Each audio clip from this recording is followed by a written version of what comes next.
아브라함의 인생을 돌아보면 가는 곳마다 제단을 쌓고 장막을 쳤습니다. 이런 삶을 돌아볼 때 장막과 이 제단이 그의 인생에 있어서 참으로 우선적인 가치가 있었다는 것을 알 수가 있습니다. 장막이 무엇입니까? 중동 지방의 유목민에게 있어서 장막은 거주할 집이었습니다. 아브라함은 상당히 부자였던 사람이에요. 자기가 원한다면 천막보다는 좀 더 나은 집의 형태를 가질 수도 있었던 사람입니다. 그러나 그는 장막으로도 만족해 했다는 것, 이게 중요한 것입니다. 히브리서 11장을 보면 그가 장막에 살은 이유를 이렇게 기록합니다. 이는 즉 아브라함이 하나님의 경영하시고 하나님이 지으실 터가 있는 성을 바랐음이니라.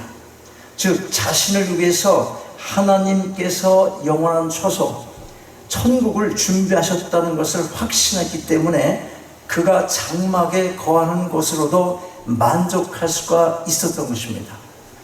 그런데 그의 인생에 있어서 참으로 필요했던 또 하나의 어떤 중요한 게 있었어요. 그게 뭐냐면 제단입니다. 그것은 장막보다도 훨씬 더 아브라함에게는 중요한 의미를 가지고 있었어요. 장막이 아브라함의 육신적 필요를 대표하는 것으로 본다면 제단은 아브라함의 영적 필요를 대표하는 것으로 볼 수가 있습니다. 이 제단은 아브라함에게 있어서 하나님과의 믿음의 표현이고 교통의 자리였습니다. 아브라함은 그의 발길이 닿는 곳마다 여러 차례 제단을 쌓은 것으로 성경에 기록되어 있습니다. 이렇게 볼 때 그의 삶은 제단을 쌓는 삶이었다, 그렇게 말할 수 있을 것입니다. 물론 우리는 신약시대에 살고 있기 때문에 구약시대처럼 제단을 문자적으로 쌓을 필요가 전혀 없습니다. 엄격하게 말하면 십자가 사건 이후에는 제단은 더 이상 필요한 것이 아닙니다. 그럼에도 불구하고 우리가 이 제단이 가지고 있는 영적인 의미를 잊어버려서는 안 될 분명한 이유가 있어요.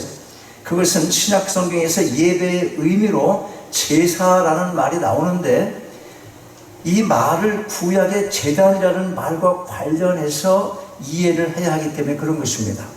자, 여러분, 제사를 말하면 신약에서 어떤 말씀이 떠오릅니까? 너의 몸을 거룩한 산 제사로 드리라, 또는 찬미의 제사를 드리라, 이런 말씀이 나옵니다. 그렇다면 아브라함의 제단을 쌓는 인생을 우리가 신학적으로 어떻게 말할 수가 있겠습니까? 예배의 삶이다, 이렇게 바꿔 말할 수가 있습니다. 자, 근데 아브라함을 본받으라고 말하는 거야 지금. 그러면 예배의 삶을 살았기 때문이에요. 그런데 그 예배의 삶, 그렇게 살아야 될 이유가 어디 있겠냐 하는 겁니다. 오늘 본문에 나타난 아브라함의 삶 속에서 대답을 찾을 수가 있습니다. 예배가 필요한 이유, 첫째로 우리가 감사의 삶을 살아야 하기 때문에 그렇습니다. 오늘 본문에서 아브라함이 왜 단을 쌓았습니까? 아브라함이 제단을 쌓았던 그 동기를 우리는 관심을 가지고 볼 필요가 있어요. 다시 본문 7절 봐요. 7절 보면 여호와께서 아브라함에게 나타나 가라사대 내가 이 땅을 네 자손에게 주리라 하신지라. 그래서 아브라함의 반응이 어떻게 나타납니까? 7절 후반절로 계속 이어지죠. 그가 자기에게 나타나신 여호와를 위하여 그곳에 단을 쌓습니다. 그러면 단을 쌓는 아브라함의 마음, 그 마음이 어떤 마음이겠어요? 5절을 보면 아브라함이 그 안에 사라와 조카 롯과 하란에서 모은 모든 소유와 얻은 사람들을 이끌고 마침내 가나안 땅에 들어갔습니다. 저절로 아브라함 땅이 되는 것이 아니다. 이게 굉장히 중요한 사실이에요. 그러므로 아브라함은 그 땅을 이제부터 자기의 땅으로 만들어 가야 돼요. 이게 보통 문제가 아닙니다. 그때 하나님께서 아브라함에게 나타나셔서 이렇게 말씀합니다. 7절 보면 내가 이 땅을 너와 네 자손에게 주리라. 하나님이 이렇게 약속을 해 주신 것입니다. 그래서 아브라함이 단을 쌓았어요. 아브라함이 그 약속을 믿고 감사함으로 단을 쌓은 것입니다. 그래서 이 제단은 감사의 제단인 것입니다. 여러분, 우리가 예수님을 믿고 하나님 앞에 나오면 우리가 성경을 읽기 시작합니다. 진지하게 성경 공부도 하고 성경을 읽기 시작하면 이 말씀 속에서 나를 향한, 우리를 향한 하나님의 약속을 발견하게 되는 것입니다. 많은 약속들이 있어요. 영원한 생명을 약속하시고 풍성한 삶을 약속하십니다.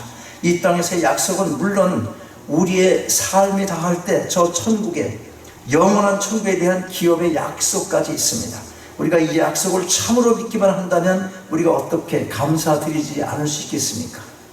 어제보다 조금 내가 낮은 삶 때문에 감사가 아니라 어제보다 비록 더 못한 곳으로 내 위치가 떨어져 있다 하더라도 영원한 처소, 부족함이 없는 그곳을 하나님께서 약속해 주셨다면, 그걸 내가 믿음으로 받기만 한다면 조금 어제보다 좀 형편이 나빠졌다고 해서 감사함을 이룰 수는 없는 것입니다.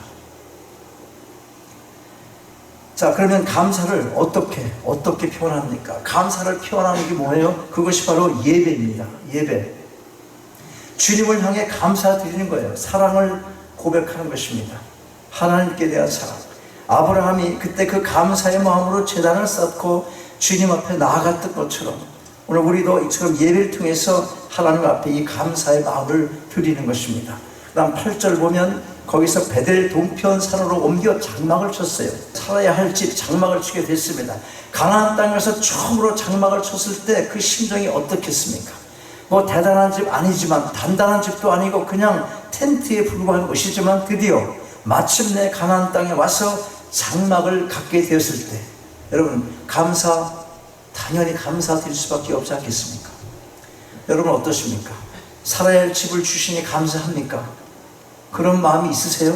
아니면 옆집 보니까 거기 보니까 수영장도 있고 평수도 훨씬 넓고 애들이 놀려, 너는 조그만 집에 사네, 우리 집 커, 그러고 한국에 그런 데면서 너 아파트 몇 평짜리 살아? 니네? 그러면서 같이 놀지도 않는데 좀 더 집은, 좀 더 큰 집은 어때? 농구장도 있지 뭐.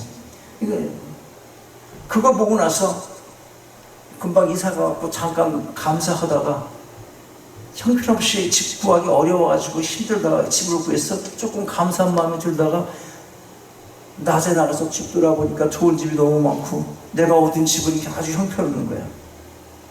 나보다 참 이상하게 생긴 사람도 집주인이라고 그러고, 내가 미국 온 지가 훨씬 더 많이 됐는데 엊그제 와서 집을 사갖고 내가 이 집에 세를 두고 사네.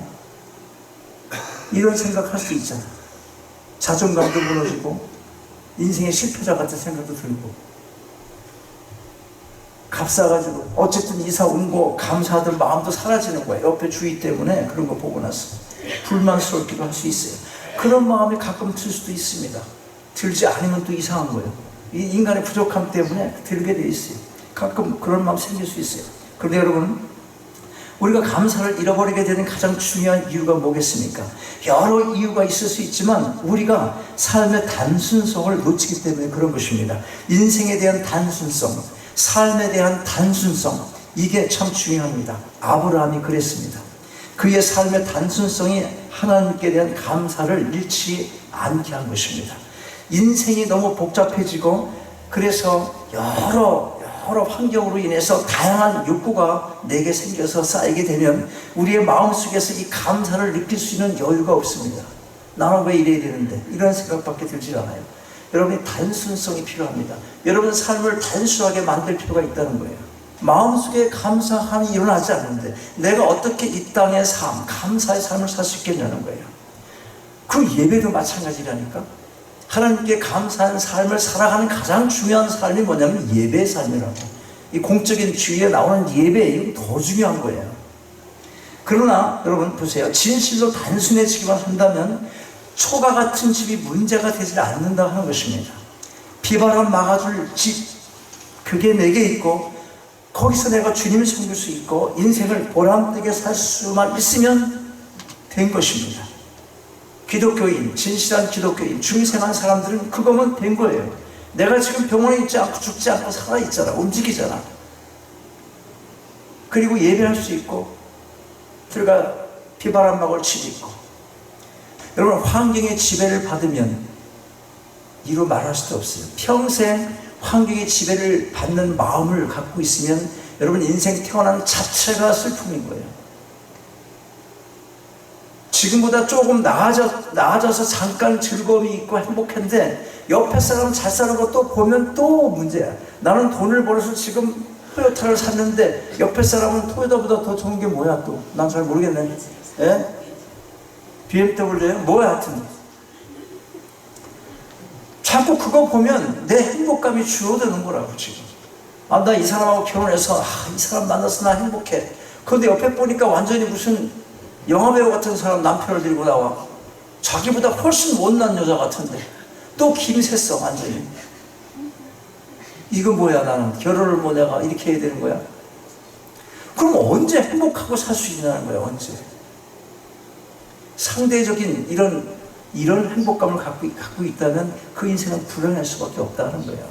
하나님이 계시고 그 하나님 약속해 주시고 초와 같은 그런 집이 내게 있어도 하나님 믿고 말씀 믿고 찬송하고 비바람 막아주고는 그러면 내가 행복하지.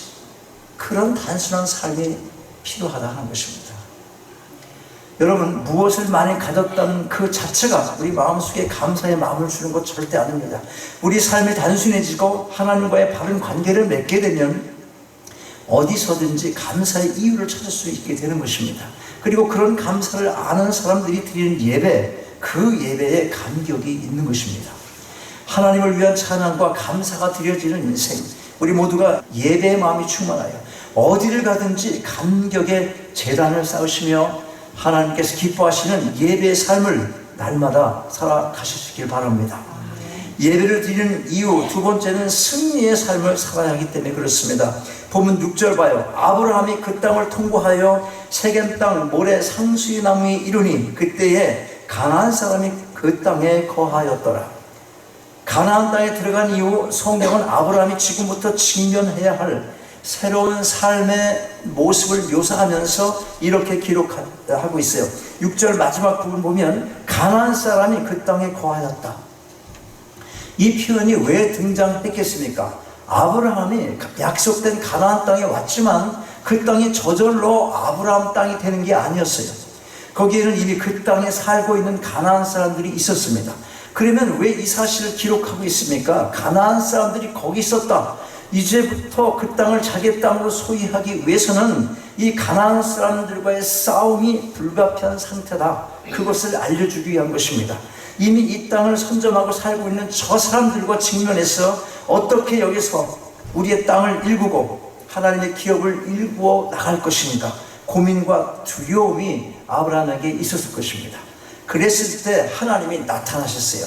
이런 배경에서 다시 7절을 보면 바로 그때 여호와께서 아브라함에게 나타나 가라사대 때 거기 보면 내가 이 땅을 네 자손에게 주리라 이렇게 말씀하는 거예요.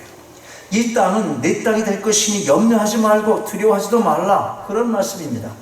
이 말씀을 듣고 아브라함이 뭘 했습니까? 단을 쌌어요. 하나님의 약속, 이 약속은 승리의 약속인 것입니다. 승리가 보장되어 있는 약속인 거예요. 그래, 하나님이 함께 하신다면 이 땅은 약속대로 우리의 땅이 될 것이다. 바로 이런 믿음으로 아브라함은 가나안 땅에 살아갈 새로운 능력을 공급받으면서 승리에 찬 발걸음을 내디딜 수가 있었던 것입니다. 여러분, 오늘 험악한 시대를 살아가고 있는 우리들, 단순한 도전을 넘어서 많은 스트레스와 압박감을 직면하고 있어요. 그러면 이 땅에 살면서 어떻게, 어디서, 그런 가운데 살면서 무엇으로 여러분 능력을 얻고 힘을 얻겠습니까? 어디서 스트레스를 해소하고 많은 압박감 오고 정말 적같은, 정말 많은 복잡한 일들, 꼭 물질적인 것이 아니고 물리적인 것이 아니라 인간과의 관계에서도 얼마나 복잡한 일들이 생깁니까? 무엇으로 그걸 헤쳐나가고 이겨나갈 힘을 얻을 수 있겠냐는 거예요. 그것이 바로 예배의 자리인 것입니다. 우리가 찬양을 부르면서 하나님의 임재를 경험하고 또 기도 가운데 내 마음을 쏟아내면서 그리고 내게 말씀하시는 하나님의 음성을 들으면서 세상으로 힘있게 나아가야 되는 것입니다. 예배가 살아나야 인생이 살아나는 것입니다. 여러분들이 예배의 자리에서 하나님의 은혜를 체험하지 못하면 어디서 위로를 받고 어디서 새 힘을 얻습니까? 삶의 장에 다가오는 수많은 스트레스와 압박감, 생각지 못했던 많은 어려움의 역경을 직면하게 될 때 그것을 극복해 나갈 수 있는 삶의 능력을 얻는 자리, 그것이 바로 예배의 자리인 것입니다. 자, 예배 드리는 세 번째 중요한 이유, 증거의 삶을 살아야 하기 때문에 그런 것입니다. 감사의 삶을 살았어요. 다시 새 힘을 얻습니다. 그럼 새 힘을 얻은 삶이 무엇이냐는 거예요. 세 번째, 증거의 삶을 살아야 되는 것입니다.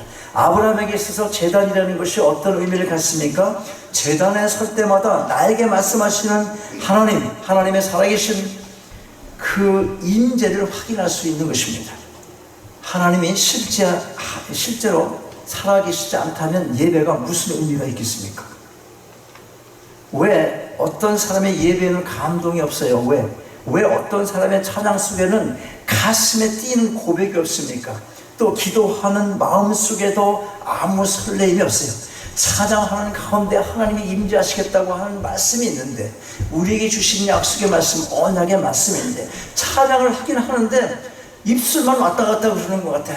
그래도 소리도 안 나. 마음에서 나오는 진정한 찬양이 없으니 입으로 이 뱉어낼 고백이 없는 거예요. 무슨 변화가 되겠습니까, 여러분? 아무 설레임이 없어. 왜 그런 거예요? 왜? 하나님의 살아계심을 확신하지 못하거나 하나님의 임재 체험이 없기 때문에 그런 것입니다. 그렇게 드라이한 막막한 그런 예배 드리고 나면 뭡니까? 어떤 목사님이 모여서 예배가 끝나고 나면 이렇게 마음이 허전하대. 왜 허전해? 성도들이 다 떠나고 무경실에 이렇게 앉아있으면 이렇게 마음이 허전하대. 그래? 그럼 예배가 이상한 거지. 사람이 다 뜨고 다 떠난다고 빈자리에 내가 있다고 내가 허전하면, 옛날에 말이지, 내가 음악하고 그럴 때 사람들 다 떠나고 얼굴 뚜껑 딱 닫고 막 그럴 때 보면 내가 마음이 허전해. 그때는 허전해, 그거. 그래서 사람들이 자살하고 그러는 거야. 근데 하나님 말씀을 전하고 영적인 공부를 받는데 예배 끝나고 마음이 허전해? 그거 허전해? 이상한 거지. 예배를 행사로 했어. 예배를 행사로 하면 이상한 것입니다. 여러분, 연합 집회 해갖고 행사 잘 되게 하잖아. 그리고 나서 예배 행사 같은 거 끝나고 나서 뭔가 허전하다고 그래. 그거 행사한 거야. 예배한 거 아니야. 굉장히 중요한 걸 놓치고 있는 것입니다.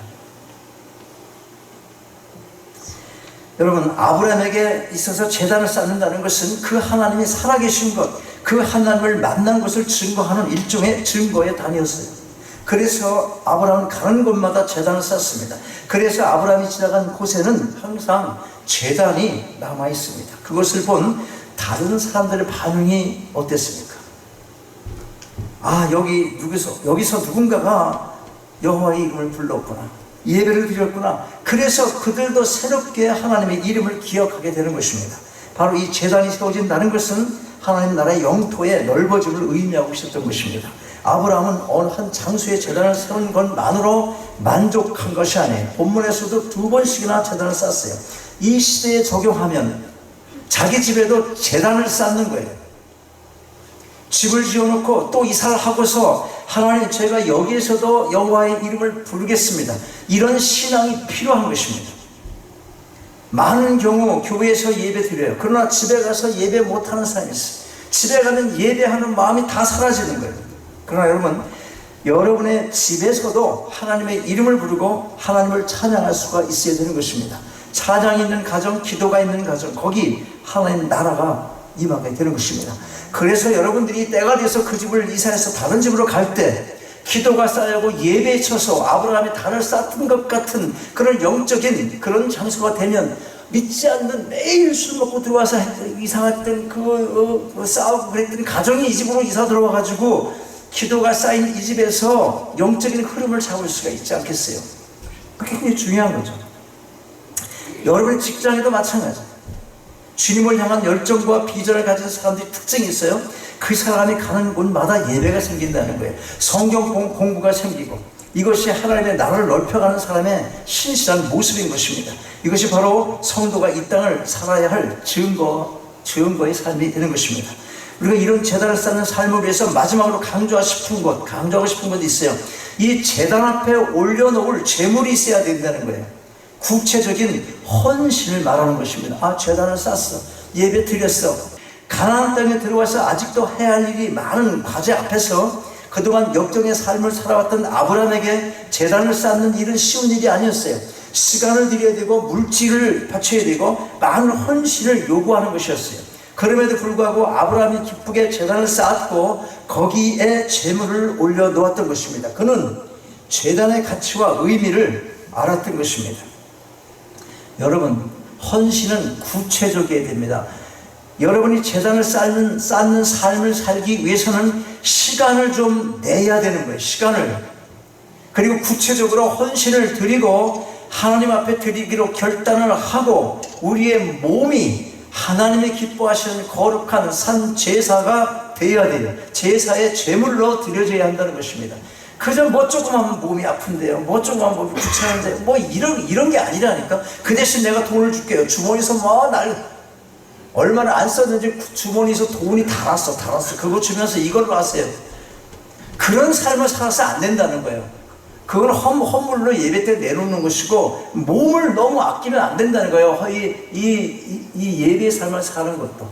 그래서 산 제사라고 그러는 거예요. 살아있는 제사. 로마서를 보면 너희의 마음을 드리라 하지 않고 내 몸을 드리라 했어요. 뭐 어떤 사람들이 하나님 마음을 받았으면 됐죠. 무슨 마음을 받아 받기는. 마음이 있으면 몸으로 나타나라. 이미 나타내라 그 말이에요. 내 몸을 드리라. 그리고 몸으로 드리는 예배를 영적 예배다 했단 말이에요. 몸은 가만히 있고 그냥 나 드렸어요 막 그게 아니라 내 몸으로 그렇게 희생하며 드리는 것, 그것이 리저너블 서비스. 하나님께서 받으실 만한 기뻐하는 예배, 영적 예배라고 말씀하고 있는 것입니다. 마음을 드리라고 했으면 마음 드렸다고 하면 되는데 내 몸을 산 제사로 드리라고 한 거예요.